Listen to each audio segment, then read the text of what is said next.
بسم الله الرحمن الرحيم إذا الشمس كورت وإذا النجوم انكدرت وإذا الجبال سيرت وإذا العشار عطلت وإذا الوحوش حشرت وإذا البحار سجرت وإذا النفوس زوجت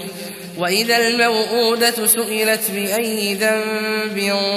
قتلت وإذا الصحف نشرت وإذا السماء كشطت وإذا الجحيم سعرت وإذا الجنة أزلفت علمت نفس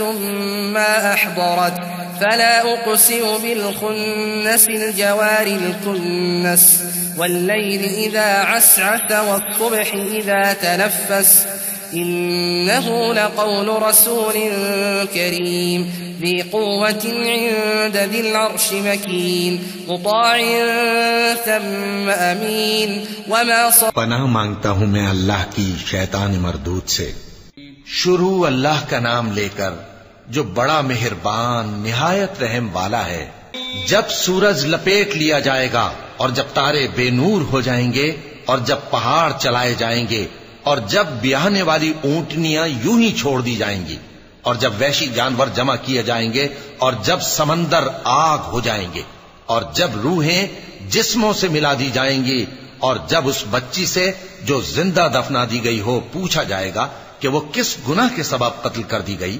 اور جب اعمال کے دفتر کھولے جائیں گے اور جب آسمان کی کھال کھینچ لی جائے گی اور جب دوزخ کی آگ بھڑکائی جائے گی اور جب بہشت قریب لائی جائے گی تب ہر شخص معلوم کر لے گا کہ وہ کیا لے کر آیا ہے۔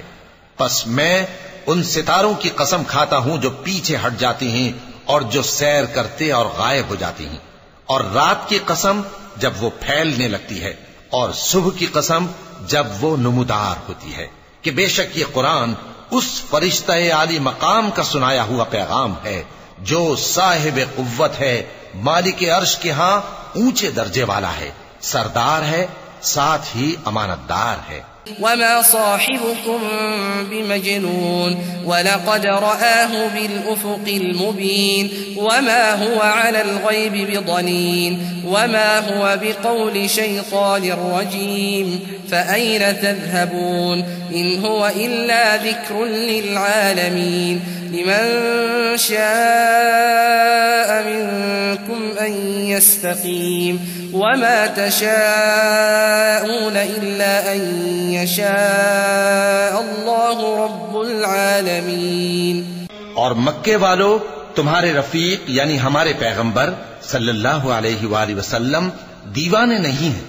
اور بے شک انہوں نے اس فرشتے کو آسمان کے کھلے کنارے پر دیکھا ہے، اور وہ غیب کی باتوں کے ظاہر کرنے میں بخیل نہیں، اور یہ کسی شیطان مردود کا کلام نہیں ہے۔ پھر تم لوگ کدھر جا رہے ہو؟ یہ قرآن تو تمام جہانوں کے لیے نصیحت ہے، یعنی اس کے لیے جو تم میں سے سیدھی راہ چلنا چاہے، اور تم لوگ کچھ بھی نہیں چاہ سکتے مگر وہی جو اللہ رب العالمین چاہے۔